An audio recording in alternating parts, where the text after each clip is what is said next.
Živijo, sem Svit Lencelj, poučujem na gimnaziji Ledina, zgodovino in geografijo.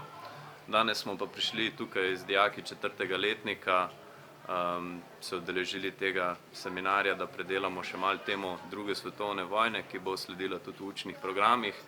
In se mi zdi zanimivo in praktično, da dijaki še na neke druge načine osvojijo te teme, da mogoče malo bolj poglobijo neke te teme, ki so zanimive, aktualne. Okoli 30 nas je, prišli smo poslušati temo pravice žensk po drugi svetovni vojni v teoriji in praksi.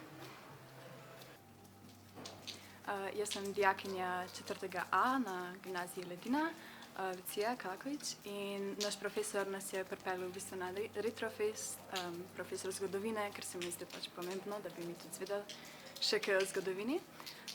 In tudi meni se zdi zelo pomembno specifično ta panel o vlogi ženske med in po drugi svetovni vojni, ker pač sem ženska in se mi zdi pomembno, da vemo o svoji zgodovini in kako smo prišli do te točke, kjer imamo dovoljšne pravice, še vedno ne, ampak boljše pravice, kot smo jih imeli pred drugo svetovno vojno.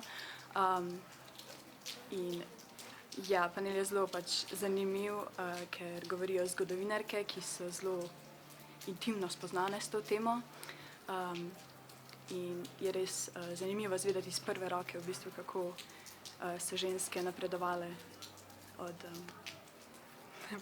samo gospodinj, naprimer, do res pomembnih članic tudi partizanskega društva in pa seveda feminističnega društva, kar nam je pa v bistvu dal te volilne pravice in pravice do samoodločanja o našem telesu in tako dalje.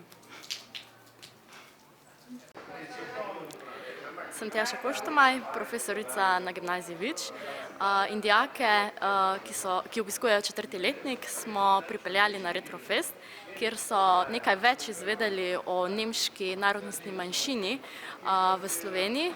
Namreč pri pouku se te tematike dotaknemo nekoliko manj in se nam zdi prav, da o njej vedo več, oziroma da je to kot neka dodatna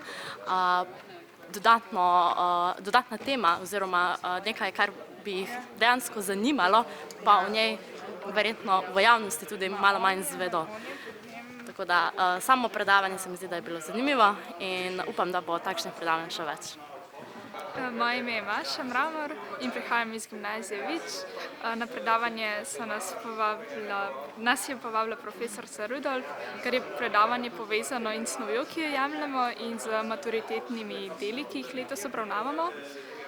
Predavanje se mi zdi zanimivo, ker nikoli se nisem zamislila nad samo tematiko nemških manjšin, predvsem pa nemške manjšine v Sloveniji.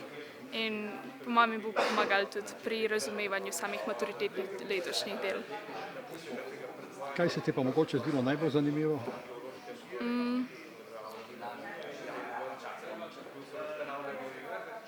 Mogoče to, kako homogene so bile same nemške manjšine, torej pa tudi navezava na religijo samih nemških manjšin.